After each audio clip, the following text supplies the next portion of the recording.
출근길 뉴스를 종합해드립니다. 깊이 있는 뉴스 YTN FM 출발 새아침. 미세먼지가 조금 있기는 합니다만 그래도 날씨만큼은 아주 상쾌한 아침입니다. 자, 신율의 출발 새아침 3부 순서 시작할 텐데요. 자, 여러분 오늘도 여러분의 의견 기다리고 있습니다. 유료 문자죠. 짧은 문자 50원, 긴 문자 100원인데요. 샵 0945, 샵 0945로 여러분의 의견 보내주시면 저희가 방송 중에 여러분의 의견 충분히 반영하도록 하겠습니다. 자, 신율의 출발 새아침 3부 순서 먼저 광고부터 들으시죠.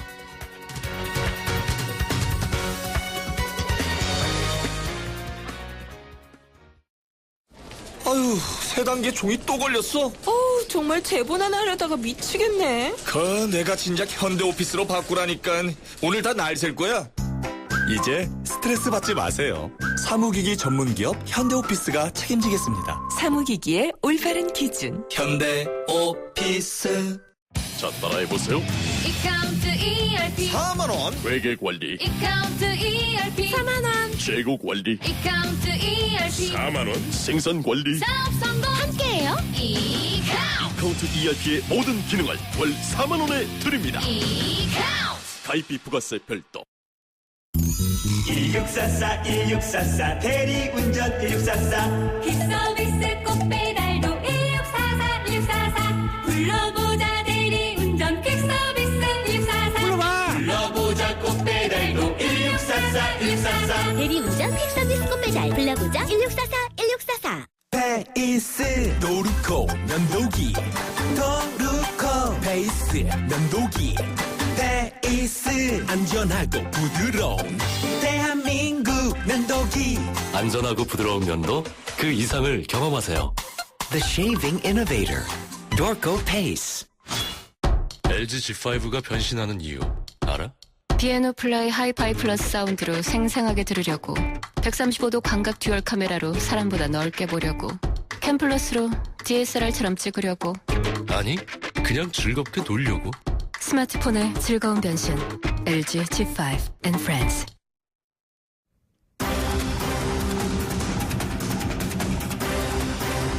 YTN 라디오 출발 새아침 특별 기획. 격돌 4.13 총선. 이것이 쟁점이다.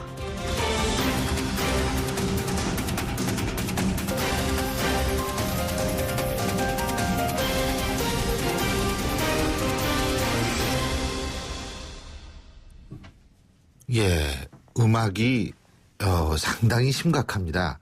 그런데 사실 총선은 이렇게 심각한 문제는 아닙니다. 예, 우리가 정치를 바라볼 때 흔히 진영 논리에 빠져서 상대가 이기면 큰일 날 것처럼 바라보지만 가장 중요한 것은 이 정치를 어떻게 우리한테 유리하게 이용하느냐 이런 관점에서 바라본다면 총선 제가 볼 때는 축제가 될 수도 있을 거라는 생각이 듭니다. 자, 신율의 출발 새아침 에서는 총선을 2주 앞두고 특별 기획을 준비했습니다. 격돌 4.13 총선 이것이 쟁점이다. 이번 주와 다음 주 2주에 걸쳐서 수요일과 금요일 총 4부작으로 보내드릴 텐데요. 자, 앞으로 함께해 주실 4분 소개해드리겠습니다. 데일리 한국의 김광덕 뉴스본부장 스튜디오에 모셨습니다. 어서 오십시오. 안녕하세요. 예, 그리고 정치평론가시죠. 전문가시죠. 유용화 박사님 나와 계십니다. 안녕하십니까. 네, 안녕하십니까. 네. 자, 2주 남았습니다. 자, 그러니까 이제 제가 두 분한테 이게 그분이 오신 거를 바라는 건 아니에요. 그런데 의석수 어떻게 예상하는지 이 얘기부터 한번 유 박사님부터 한번 해주시죠. 저는 그 예년과 큰 변화는 있을 것 같지는 않다 생각이 듭니다. 그러니까 간단하게 말씀드리면 여당은 이제 과연 과반 의석수를 넘느냐 못 넘느냐 150석을 넘느냐 안 넘느냐가 가장 중요한 관건이 될 것 같고요. 예. 특히 이제 그 공천 파동을 해서 무소속 후보가 상당히 나왔기 때문에 여당이 과반을 넘기느냐라는 것은 굉장히 향후 국정 운영에 중요한 변수가 될 거라고 생각이 들고요. 예. 국민의당은 저는 원내 개수단체는 될 거라고 봅니다. 그것은 호남에서 나름대로 약진할 거라는 생각이 들고요. 그래서 국민의당은 과연 이제 비례를 포함해서 과연 30석을 달성하느냐 못하느냐. 근데 안철수 대표는 40석 안 하면 잘 책임진다 그랬는데 40석까지 쉽지 그 책임지라는 말씀 같이 들리는데 40석을 하려면 수도권에서 어느 정도 얻어야 되는데 예. 현재는 뭐 냉정하게 말씀드려서 국민의당 후보들이 수도권에서 현재 여론조사 지표로 봤을 때는 상당히 우세하거나 뭐 이런 부분들은 크게 보이지 않는가 몇 군데를 제외하고는요. 그런 것 같고 더불어민주당은 제가 보기에는 이번에는 100석 이하에서 90석에서 100석 사이. 더불어민주당이 과연 100석을 달성하느냐 못하느냐. 이것이 결국 이제 김종인 대표의 뭐 문재인 전 대표와 김종인 대표의 승부수가 되지 않을까 생각합니다.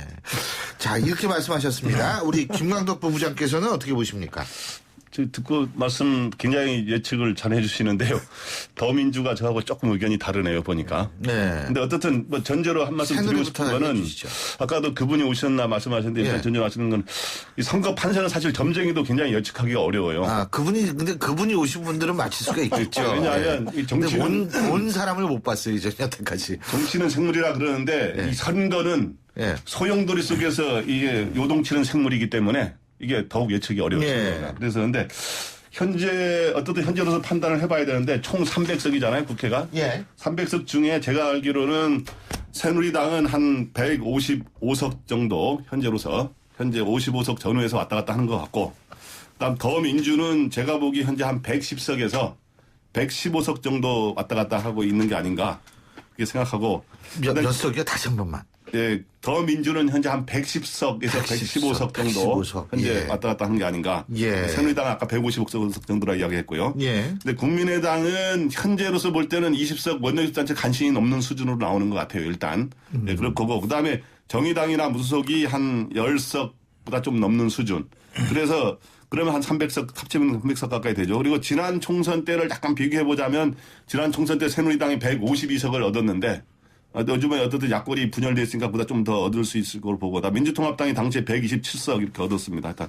그래서 제 관심이 이제 새누리당이 과반을 얻느냐인데 현재로서는 얻는 분위기고, 더민주는 120석을 일단 얻느냐가 좀 관건이에요. 이게 왜냐하면 국회 선진화법 개정을 저지할 수 있는 그런 측면에서 한 152석인데, 근데 김종인 대표가 107석의 선거 책임지는 숫자다라고 했으니까 107석 책임지는 건 좀 넘지 않을까 현재로서는 이제 그렇게 보는데요. 어떤 근데 앞으로 변수가 많이 있습니다. 첫째 야권 단일화 여부가 있고 그다음에 또 어느 이제 선거에서 에러가 없어야 되잖아요. 에러가 또 있느냐 그냥 변수가 되고 그다음 막판에 북한 돌발 변수. 예를 들어서 이제 김일성 생일이 4월 15일인데 그 전에 직전에 북한이 도발한다든가 이런 경우에 이런 변수가 있어서 앞으로 하여튼 특히 야권 단일화가 가장 중요한 변수라고 봅니다. 야권 단일화요. 그 얘기 이따 해보죠. 자, 하나씩 얘기를 해보죠.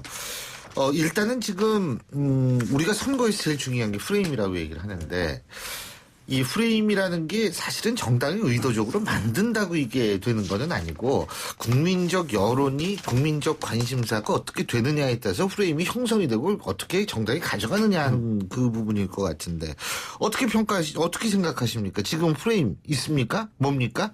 유영하 박사님? 네, 저는 하여튼 이런 점이 있겠죠. 그러니까 박근혜 정부가 실질적으로 경제 문제에 있어서 정부 탄생 이후에 실질적으로 소득 격차 문제라든가 정규직 비정규직 문제라든가 우리 현실 경제에 만연해 있는 여러 가지 난제들을 돌파구를 마련하지 못했던 건 사실 아니겠습니까? 그래서 국민들이 상당히 힘들어하는 건 사실인데 저는 이런 문제보다도 지금 상당히 혼란스럽기 때문에 국민들은 안정이라는 부분에 대해서 깊이 생각할 거라고 생각합니다.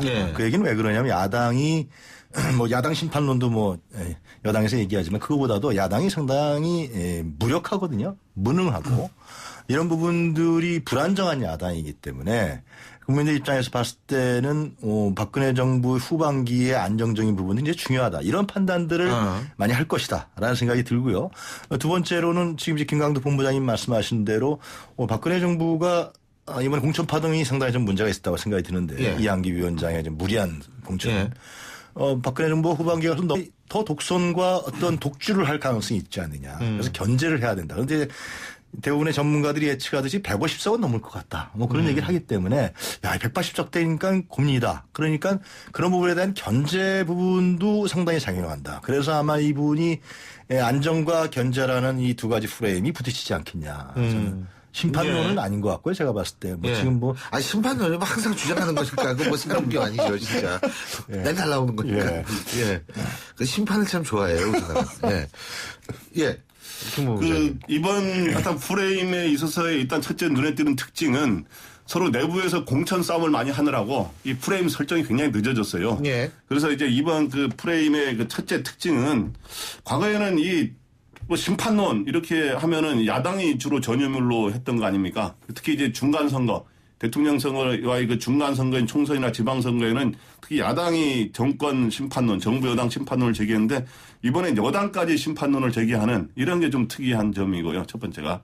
두 번째는 주로 경제를 중심으로 심판론이 제기되고 있다는 게 그러니까 과거의 민주 대 반민주 구도 이런 것보다는 예를 들어 새누리 같은 경우는 야당의 뭐 민생 외면 심판론, 그다음에 더민주는 집권 세력의 경제 실정 심판론, 그 다음에 국민의당은 뭐 이거 좀 다릅니다만은 오만한 여당, 뭐 무능한 더민주의 심판론 이렇게 제기했는데, 근데 이런 심판론이 어떤 식으로 특히 이제 야권에 제기하는 심판론이 어느 정도 파장이 있냐에 대해서는 저는 좀 이번에는 좀 약풍이라고 봅니다. 근데 사실 있잖아요. 우리가 총선에서의 선거에서의 심판론이라는 거는 심판적 기능이라는 건 누구든 다 인정을 하는데 우리나라는 그게 희한하게 안 먹히더라고요. 제가 이렇게 보니까 18대 총선 같은 경우에 이명박 정권 초기에 치러졌죠. 19대 총선 같은 경우에 이명박 정권 말기에 치러졌죠.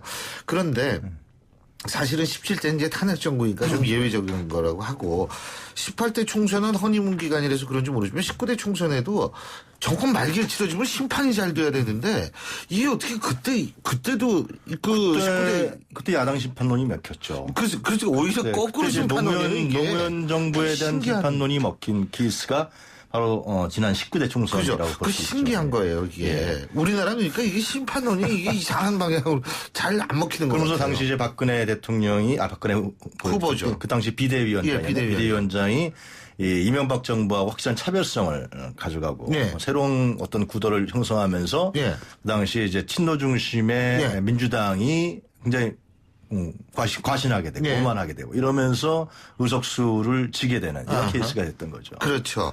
그래서 이게 참 특수하다 이런 생각이 드는데 지금 어쨌든 우리가 야권 연대 아까 말씀하셨잖아요.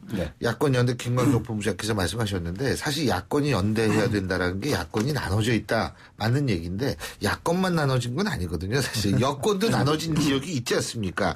자, 그래서 지금 예를 들면은 유승민 의원, 이재호 의원, 좀 아까 류성걸 의원하고도 저희가 이제 인터뷰를 했는데 이런 분들 이게 무소속으로 나오는 분들 그리고 또 강승규 전 의원도 이제 마포에서 무소속으로 나오고요.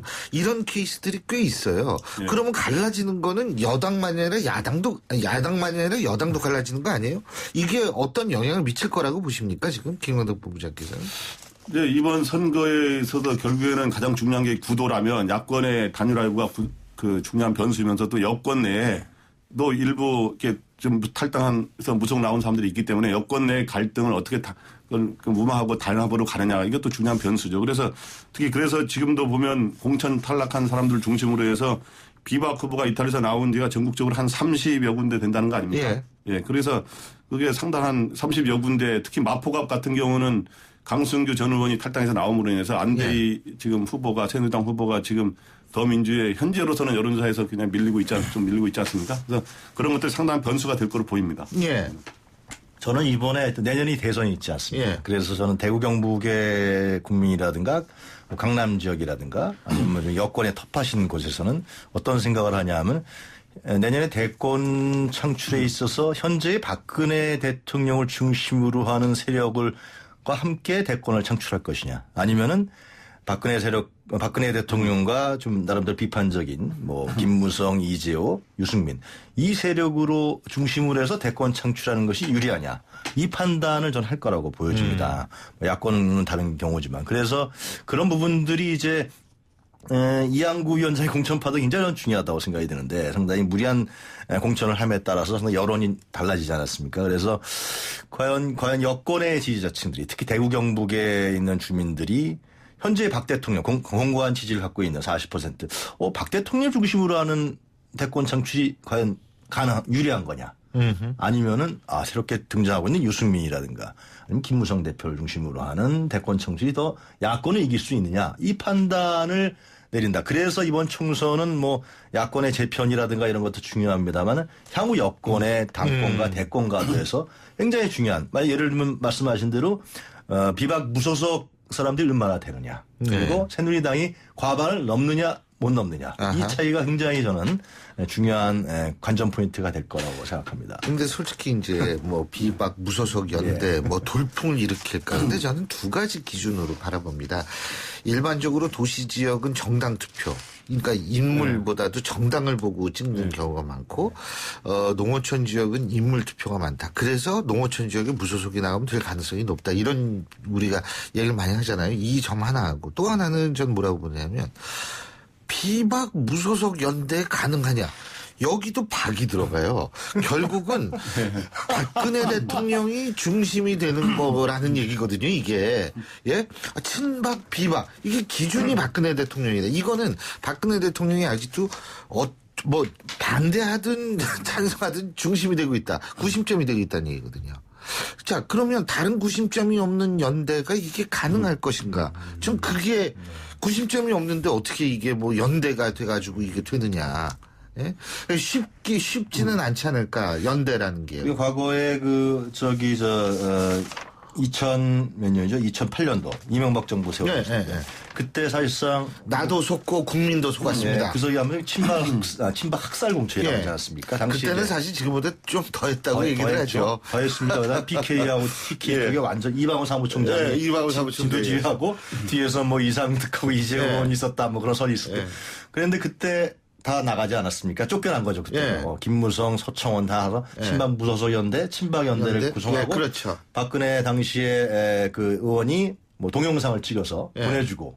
그래서 사실상 했는데 그때는 완전히 돌풍이 일으켰었죠. 그때 거기 구심점이 있으니까. 맞습니다. 근데 지금 이제 신 교수님 말씀하신 대로 그런 구심점이 없는 건 사실인데 제가 말씀드린 바와 같이 집권 후반기로 가고 있다라는 겁니다. 그래서 내년이면 이제 사실상 지금 박근혜 정부가 이제 뭐 중요한 역할을 하고 있습니다만 총선이 지나면 1년 반밖에 안 남았습니다. 그렇죠. 이런 부분에 대해서 이제 대구 경북이라든가 기존의 여권 지지자층들은 하여튼 정권을 또 만들어 나가야 할 텐데 그럼 누굴 갖고 할 것이냐. 가장 좋은 거는 예를 들면은 같이 협력하게 하는 게 가장 좋겠죠. 근데 지금 협력이 안 된단 말이죠. 완전히 뭐 김무성의 옥새 파동은 갈라쓰겠다는 표현이었단 말이죠. 그래서 협력이 불가능하다. 그럼 누굴 중심으로 할 거냐. 이런 판단이 저는 이번에 유권자 선택에서 저는 상당히 유심히 봐야 되는 거 아니냐. 저는 의견이 뭐 비슷하면서도 좀 다른데요. 그러니까 비박 무소속 연대, 뭐 비박 연대, 그래서 뭐 백색, 요즘에 뭐 하얀색 옷을 입었다는 거 아닙니까? 그래서 뭐 백색 바람이 부느냐 이렇게 하는데 제가 보기에는 2008년에 친박 연대가 구성됐을 때 그런 바람 정도는 불지 않을 거라고 봐요. 그러니까 일부 지금 대구에서 유승민 의원이라든가 이제 거기는 공천이 새누리당에서 공천 안 했으니까 당선 가능성이 높지만 그다음에 이제 주호영 같은 경우는 이제 경쟁력이 굉장히 있는 걸로 됐고 그다음 수도권에서 지금 보면 이재호 의원 같은 경우는 지금 뭐 여론조사 상으로 좀 앞서가고 있습니다. 그러나 그런 일부 지역에서 선전에도 불구하고 전반적인 전국적으로 큰 파장을 일으킬 정도의 바람은 없을 것 같아요. 왜 그러냐 하면 일단 아까 말했지만 그거를 중심으로 하는 역시 구심점이 있어야 돼요. 정치에는. 대선 주자급의 구심점이 있어야 되는데 현재 그 비박 인사의 그 유승민 의원이 지금 현재 그 뚜렷한 예를 들어서 그 정도가 되려면 대선 주자 지지도가 거의 10%에 육박해야 되거든요. 근데 지금 여권 내 지지도로는 뭐 그 정도 됩니다만은 여야를 통틀어서 해야 친수한 지지거든요. 예를 들어서 여권 내 누구 주자를 지지합니까 했을 때 유승민 의원이 높게 나온 거는 문재인, 박원순, 안철수 지지자들이 와서 이렇게 한 거로 실제로 표본 분석 결과가 나와 있거든요. 그래서 그런 거기 때문에 현재는 유승민 의원이 그러한 가능성에도 불구하고 현재 그 수준에 이르지 못했고 그런 게 있고 또 하나는 지역 기반이 별로 없다는 거예요. 불공 무소속인데 그게 한국 정치의 현실인데 그렇습니다. 그렇죠. 자, 야당 얘기해보죠. 선거 단일화가 아니라 여기 선거 단일화가 되나? 야당의 연대, 이거 지금 가능하다고 보십니까, 유 박사님? 야당 연대는 물 건너갔고요. 그리고 지금 당대당 연대도 사실상 불가능한 거죠. 예를 뭐냐면, 지금 국민의당에서 당대당 연대를 한다는 것은 왜 탈당했냐. 그렇죠. 이제 또 그 얘기 나오죠. 국민의당의 기본적인 정체성에 대한 그 상실이기 때문에 당대당 연대, 특히 뭐 정의당 같은 경우도 실제로 김종인 대표하고 정의당은 뭐 이념적 스펙트럼이 안 맞아서 그런지 실제로 거기도 끝났고요. 그렇기 때문에 후보 간의 어떤 개별 지역구에서 후보 간의 연대.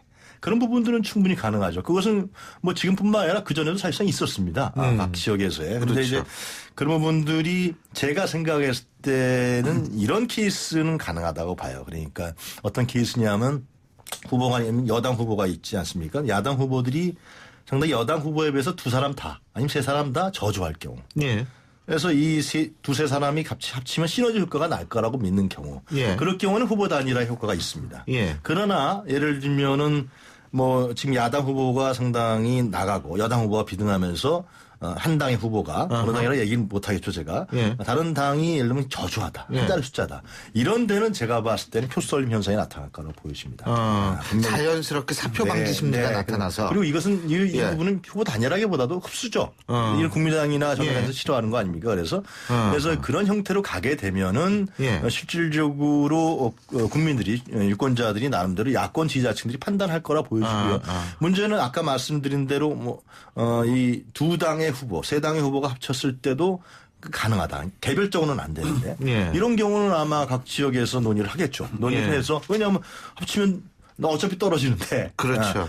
해보면 합치면 해볼만하다. 이런 판단이 드는 경우에선 이해관계가 일치하니까 한다. 그러니까 예를 들면 더불어민주당이나 국민의당도 이런 지역은 저는 안철수 대표도 이런 지역은 하라고 얘기를 해야 된다고 생각합니다. 그래야지 자기도 사는 거니까 결국은 무조건 안 돼.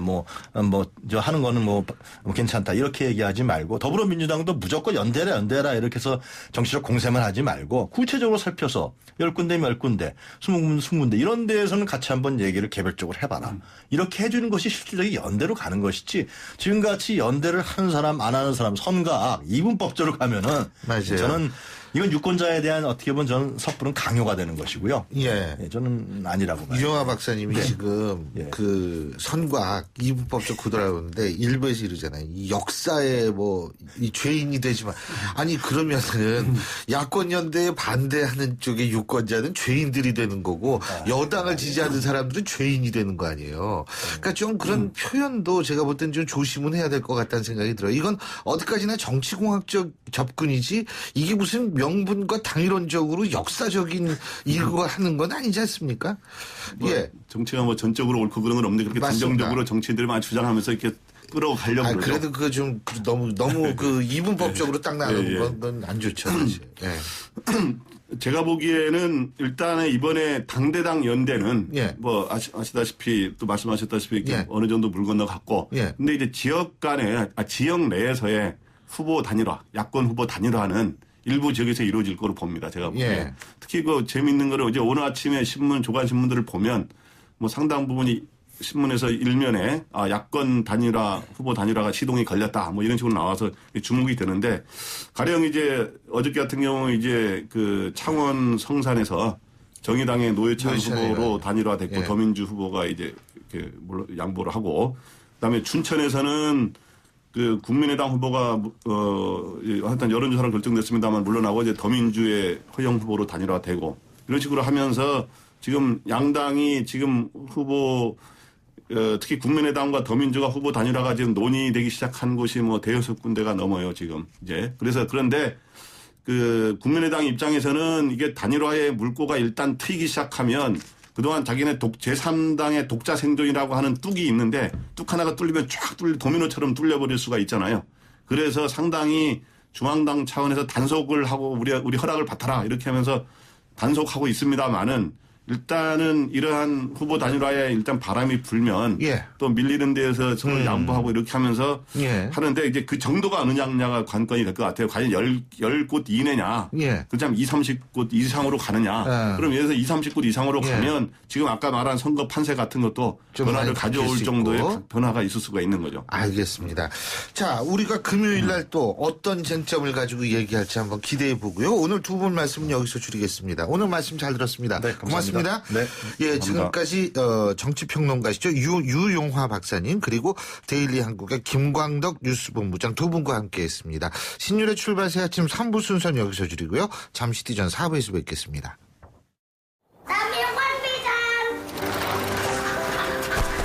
학교를 향해 누아는 페달을 밟는다.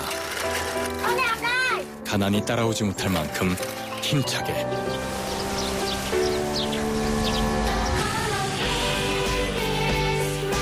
후원이 끝나도 마을 스스로 아이를 돌보게 만드는 월드비전 자립마을 프로젝트. 진정한 후원은 후원이 끝나게 하는 것입니다. 후원 문의 1688-3570 1688-3570 진정한 후원을 생각합니다. 월드비전.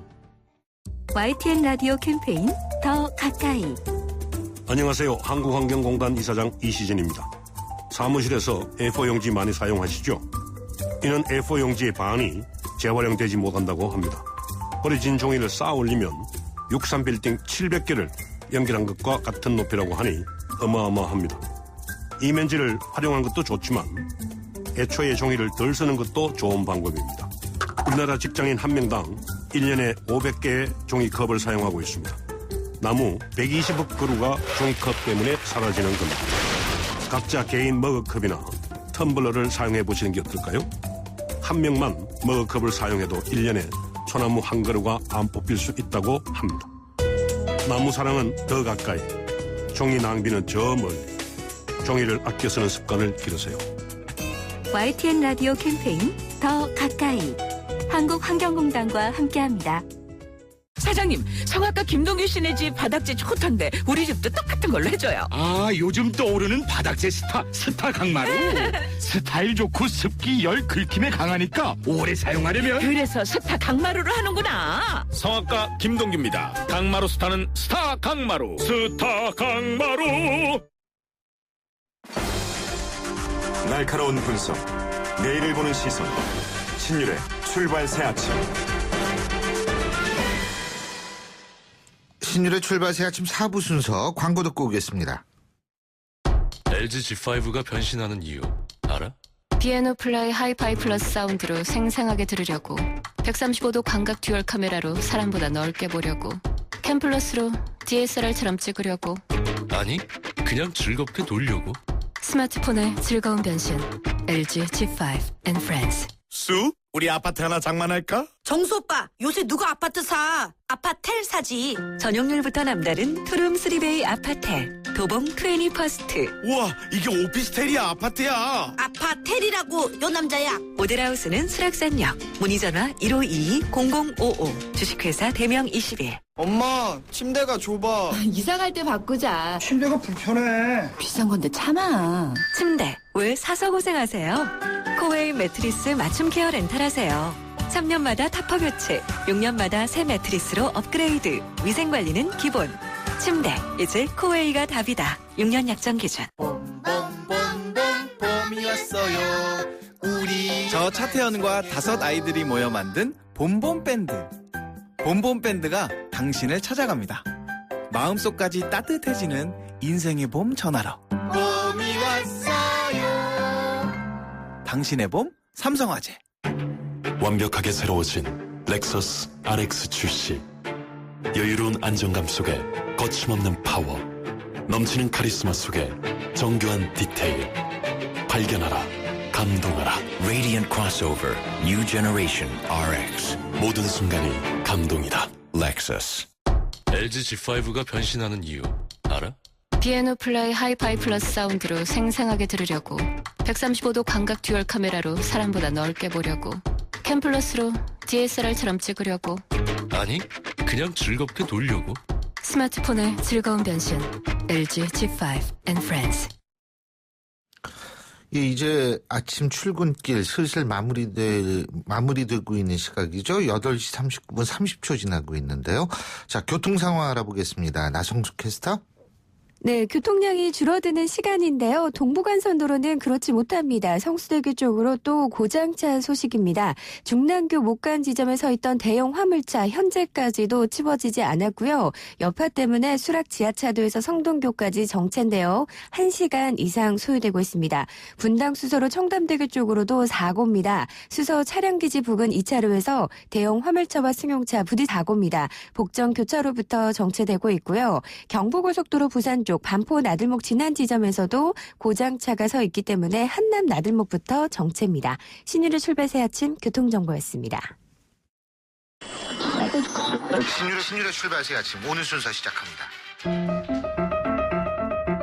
오늘 아침 당신이 듣고 싶은 뉴스 94.5MHz YTN 뉴스 FM 신유의 출발 새 아침.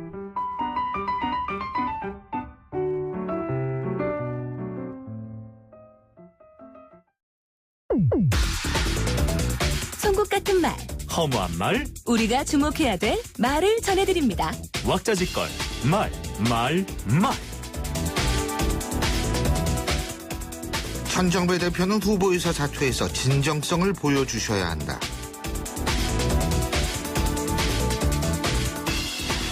김대중 전 대통령의 아들이죠. 더불어민주당 김홍걸 국민통합위원장이 한 얘기입니다. 김대중 전 대통령의 삼남인 김 위원장은 탈당 당시 야권 통합과 연대를 위한 것이라고 했는데 국민의당 안철수 대표는 반대의 길로 가고 있다. 여기에 대해서 정확하게 입장을 밝혀야 한다. 이런 얘기도 했는데요. 제가 오늘 방송 오프닝에서 우리 정치권은 상대 탓만해서 유권자들에게 감동을 주지 못한다고 말씀을 드린 바가 있는데요.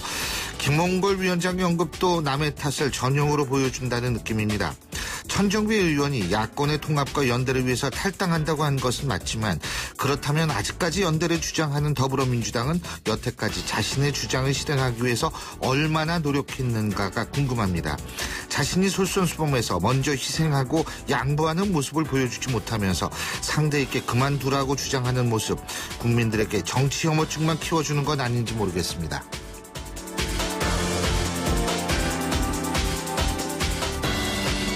더불어민주당은 호남을 정치적 하청기지로 이용하고 있다. 국민의당 천정배 공동대표가 더불어민주당이 수권 능력을 잃었고 호남은 표만 주고 이용당했다면서 한 얘기입니다.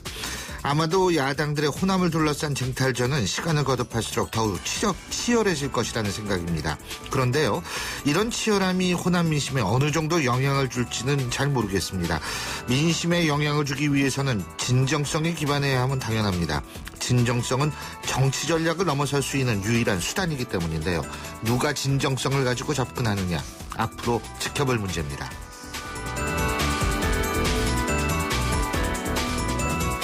박 대통령이 대구에 선물 보따리를 준비하고 있다. 친박계라고 불리는 새누리당 조원진 의원이 대구로 찾아서 한 얘기입니다. 선심성 공약 문제는 어제 오늘의 문제가 아닙니다. 그런데요, 새누리당 텃밭으로 불렸던 대구에서 여당이 이런 말을 하는 경우 흔한 경우는 아닌 것 같습니다. 그래서 주목해야 될 것 같은데요. 그 이유는 아마도 새누리당이 대구도 더 이상 텃밭이 아닐 수 있다는 그런 위기감을 갖고 있기 때문이다. 이런 해석이 가능합니다. 더불어민주당의 김부겸 전 의원의 선전, 그리고 새누리를 탈당한 무소속 의원들의 등장 때문인 것 같은데요. 여기서 알 수 있는 점은 텃밭이라고 불리는 지역, 바로 이 지역에 정당들이 신경을 그렇게 많이 쓰지 않았다는 겁니다. 역으로 바로 텃밭이라고 불려지지 말아야 정당들이 신경을 쓰게 된다는 건데요. 선거가 유권자 이익에 부합되도록 만들기 위해서 습관적으로 특정 정당을 지지하기보다는 이성적 판단으로 스윙 투표, 다시 말해서 스윙 보터가 돼야 한다는 것 새삼스럽게 느껴지는 부분입니다. 지금까지 왁자지껄 말말말이었습니다.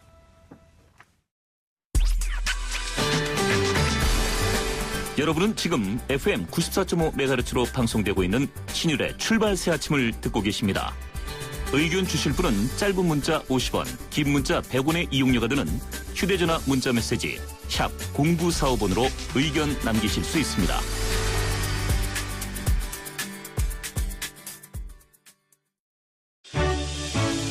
역사의 시선으로 뉴스를 읽어봅니다. 히스토리 뉴스.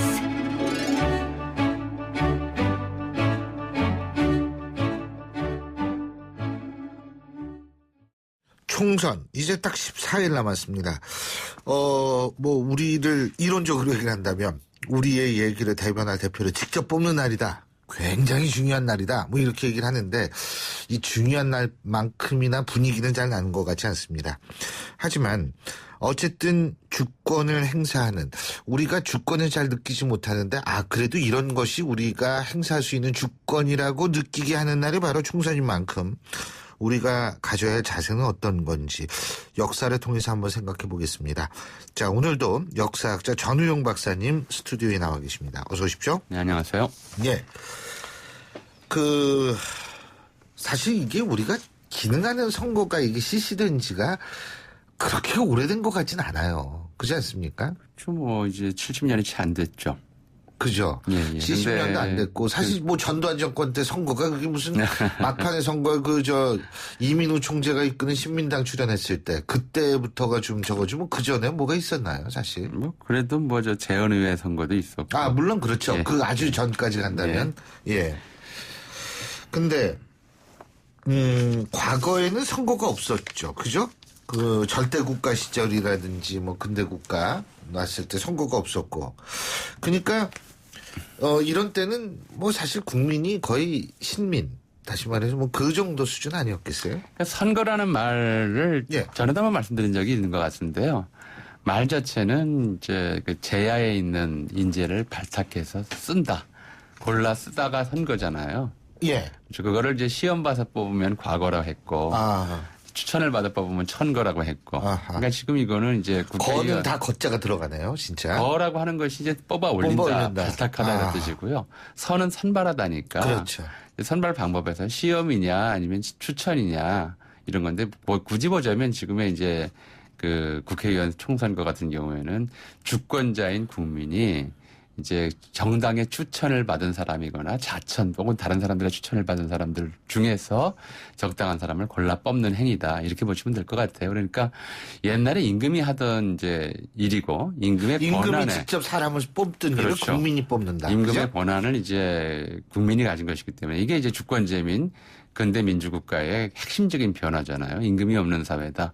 국민이 곧 왕이다. 이런 사회이기 때문에 선거라는 행위가 이제 조선시대 옛날에는 왕이 사람을 뽑는 일을 이제 돕는 기관을 2조, 2부 이렇게 얘기를 했어요. 2조라고 이제 2조 판서 이렇게 얘기를 하지 않습니까? 그걸 다른 말로 천관이라고 했어요. 그러니까 2호 천거하는 예병. 관리다. 아니요. 2호 예병, 형공 이렇게 이제 6개의 육부를 두었을 때 이걸 각각 이제 우주와 이제 천체 운행에 빗대서 천지, 춘하, 추동으로 나눴거든요. 그러니까 2조가 천관으로서 모든 관리서 중에서 가장 중요했다. 인사가 만사다 이런 말이 있었지만 그게 이제 가장 중요한 일이었고 그 주권 행사에서 가장 두드러진 일이었으면서 이제 결국은 이제 정치의 양부, 좋고 나쁨을 결정하는 행위였기 때문에 그게 중요했던 것이고요. 그게 지금 이제 선거라고 하는 행위는 바로 옛날에 임금이 사람을 뽑는 것처럼 현대의 주권자가 사람을 뽑는 일이다. 그래서 어떤 눈을 가지고 사람을 볼 것이냐, 이게 이제 굉장히 중요한 일이었던 것처럼 지금 주권자에게도 그런 책무가 있다고 할 수 있겠죠. 예. 그러면 어떤 눈을 가지고 뽑느냐. 옛날에 왕이 다 했으니까 주권이라는 개념을 그때 쓰기는 좀 뭐합니다만. 아니, 그때 썼던 게 그래서 군주죠. 군주. 오케이. 네, 주권을 가지고. 그럼 누가 제일 좋은 군주였다고 보십니까? 조선시대 통틀어서. 그럼 지금 한국 화폐에 10,000원짜리에 이제 얼굴 들이면 보통 이제 한국인들이 가장 좋아하는 군주인 거죠. 고기도 아주 제일 좋아하셨던, 그죠? 고기를 세종대왕이 그렇게 좋아했다고 그러더라고요. 고기를 이제 굉장히 그래서 몸이 비대했다고 얘기 많이 하던데. 그래서 정확히 할 수는 없고요. 그런데 이제 군주의 자세, 군주론이 유럽의 이제 마키아벨리의 군주론이 있습니다만 유교가 가르치는 군주의 덕목과 자세가 있죠. 그 군주의 덕목과 자세를 지키려고 가장 이제 열심히 노력했던 왕이다. 그러니까 한글을 창제했느니 추구기를 만들었느니 이제 북진을 개척했느니 하는 수많은 업적들이 있지만 그 업적의 근본에 있는 것은 이제 왕도라고 하는 것이 있었고요. 그 왕도라고 하는 것이 왕의 덕목을 스스로 기르고 거기에 충실하려고 노력하는 것이었다. 그런 면에서 보자면 이제 우리가 조선시대 그래도 유능하고 훌륭한 임금이라고 했던 사람들이 있습니다. 그러니까 세종대왕부터 시작해서 그런데 성종 임금이라든가 조선 후기로 오면 영조, 정조 임금이라든가 이런 사람들의 공통점을 보면 바로 이제 유교가 이제 가르치는 또는 유교에서 가르치는 왕의 덕목을 충실히 이행하기 위해서 노력했던 사람이라고 할 수 있고요. 그게 이제 오늘날로 치면은 주권자가 지켜야 될 자세와 덕목에 해당하겠죠. 예. 근데 지금 세종대왕 말씀하셨는데 세종대왕이 저는 굉장히 아주 특출한 사람이라고 하는 게 물론 뭐 세종오제 훈민정음도 있고 딱 여러 가지가 있지만 제가 알기로는 세종대왕 때 처음으로 국민에 대한 전수조사 그걸 뭐 투표라고 얘기하기 좀 뭐합니다만 여론을 전수조사를 한 적이 있다. 맞습니까? 전수조사는 아니고요. 아니에요? 예, 한 몇만 명 정도 선에서. 몇만 명. 그런데 몇만 명이라도 그때 인구로 따지면 인구 따지면 굉장히 많은 숫자 아닌가요?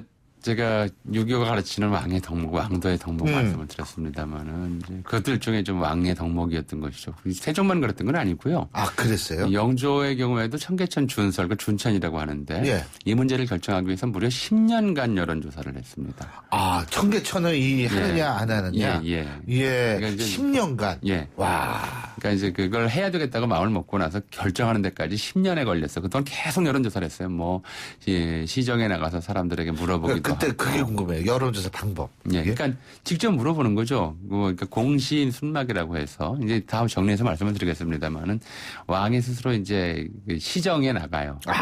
그러니까 이제 요즘에도 왜 저 선거 앞두면은 또는 대선 앞두고 나면 후보들이 재래시장 방문해서 이것저것 물어보잖아요. 이게 저는 아주 그것 좀 그만 봤으면 좋겠어요. 그거. 아니 선거 때만 가고 뭐 평소에 가지도 않잖아요. 그러니까 이게 마치 이제 서민의 실정을 알아보기 위한 서민 코스프레다 이런 식으로 보도를 하는데. 꼭 거기서 먹는 거 오뎅하고 순대. 아주 외겠어요 메뉴도. 예. 근데 그게 사실은 이제 영조가 했던 이제 공시 순막이라고 하는 임금의 행동을 본받는 왕 임금 코스프레예요. 그러니까 조선 총독들은 안 했는데 이승만 대통령이 부활시켰던 거죠. 근데 그게 이제 영조가 시작을 했습니다. 그렇게 해서 시정 상인들에게 물어보기도 하고요. 조회 때 관리들한테 물어보기도 하고 심지어 이제 관리들은 또 나름대로 이제 이권과 관련돼 있다고 생각이 되니까 전국의 그 유생들한테 상소로 의견을 묻기도 하고요. 과거 시험 문제로 내기도 하고 여러 방도를 터서 이제 그 통해서 여론을 물었고요. 이제 세종도 이제 그 이른바 전분육 등 연분육 등의 이제 세법 개정을 둘러싸고 여론조사를 할 때도 그러니까 관리는 물론이고 시정의 일반 시민들까지 가리지 않고 모두의 의견을 들어라 이렇게 이제 지시를. 그러니까 관리들이 쫙 집으로 찾아가는 거죠, 그죠? 뭐 집으로 찾아가서 묻기도 하고요. 길거리에서 물어보기도 그렇죠, 하고. 물어보기도 하고요. 이런 거니까 그렇게 물어서 했던 것이죠. 근데 갑자기 관리가 다가와서 뭐 물어보면은 일반 그때 당시에 백성 입장에서 볼 때는 겁먹어서 얘기 제대로 할 수 있었을까요? 그러니까 이제 공시인 순막에서 그런 문제가 전형적으로 나타납니다. 그러니까 영조가 처음에는 이제 종묘에 제사를 지내러 갈 때나 아니면 이제 다른데 행차할 때 시중에 나가서 백성들한테 물어보면 좀 어려운 점은 없느냐 그러면은 처음에는 이제 어렵더라도 솔직하게 얘기를 합니다. 세금이 너무 많습니다라든가 이제 공신이라고 하는 게 상인들이거든요. 정부에서 물건을 사놓고는 제 값을 제대로 지불하지 않습니다라든가 이렇게 이제 대답들을 해서 이제 해결을 해주곤 했었는데 이게 되풀이되니까 관리들이 피곤하잖아요. 민원 처리하기 피곤하니까 이제 사전에 입단속을 하는 거죠.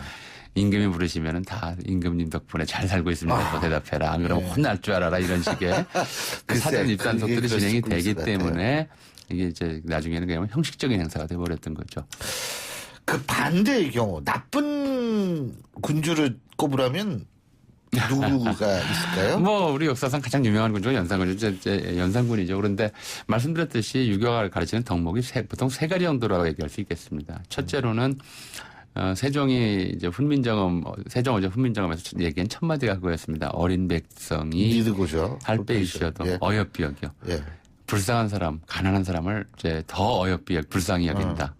이게 이제 측은지심이 굉장히 중요했던 것이고요. 중요하죠. 이제 굉장히 중요해서 억강부약이라고 해서 강한 자를 억누르고 약한 자를 부추기는 것이 주권자의 일이다. 첫 번째 이제 덕목이었어요.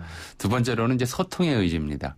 지금 이제 세종이나 영조가 여론조사를 했다는 것은 이제 사람들의 말을 듣는다는 것이었거든요. 10년씩 듣고 수만 명에게 듣고 심지어 세종은 한 번 이제 저 지방 온천 갔다가 서울로 돌아오는 길에 길가에 백성들이 안 보이는 거예요.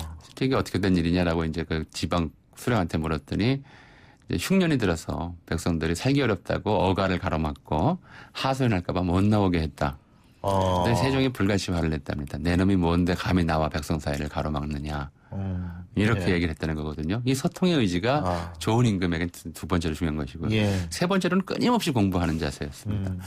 조선시대 임금들이 이렇게 맨날 놀고 그러지 않았어요. 드라마는 무슨 편전에서 아니되옵니다. 맨날 밤에는 소주는 아니겠지만 술이나 마시고 하루에 몇 차례씩 조강, 석강, 주강에서 몇 차례씩 계속 왕위를 수여도 공부를 해야 했습니다. 경연이라고. 그 중요하죠. 그래서 공부를 자기가 이제 신하들보다 지적 학문적으로 우위에 서려는 노력을 계속 해왔고 그래서 세종은 실제로 그 신하들의 스승 노릇을 했고요. 예. 정조 역시 자기보다 나은 학자가 없다고 판단할 정도로 공부를 했습니다.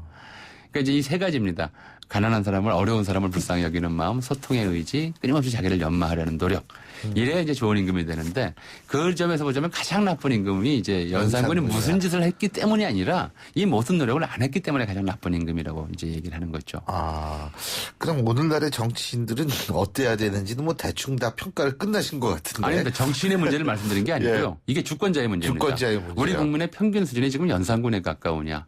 놀기 좋아하고 낱말 안 듣고 글쎄요. 술 마시는 거 더 좋아하고 이게 그거든요. 주권자가 그러면 그런 사람 뽑을 수밖에 없습니다. 자기 비위 맞추는 사람. 예. 근데 주권자가 세종이나 이런 사람처럼 스스로 이제 노력하고 자기를 이제 연말을 게을리하지 않고 남과 소통하려는 의지를 갖고 있고 또 다른 사람 어려운 사람들 돌보려는 그런 착한 마음을 가지고 있다면 그 마음을 잘 받들 만한 사람을 뽑아 쓰겠죠. 그러니까 지금 한국 정치 민주주의 사회에서 가장 큰 문제점은 그런 겁니다. 주권자 스스로 자기는 연산군처럼 놀고 싶어하면서 세종 같은 임금이 나오기를 기다리는데 그게 사실 굉장히 어려운 얘기를 하셨는데 사실은 유권자의 수준이 그 나라의 정치 수준을 반영한다라는 말씀이신데 사실은 그게 좀 얘기하기 힘든 얘기라는 건 근데 오늘 말씀해 주셔가지고 제가 볼 때는 정말 중요한 말씀을 하시긴 하셨는데 어려운 말씀을 해주셔서 고맙습니다. 오늘 말씀 여기까지 듣죠. 고맙습니다. 예, 지금까지 역사학자이신 전우용 박사님과 함께했고요. 자, 신율의 출발 새 아침 수요일 순서는 여기서 모두 줄이겠습니다. 저는 내일 아침 7시 15분에 다시 오겠습니다. 오늘도 행복한 하루 되시기 바라겠습니다. 신율이었습니다. 고맙습니다.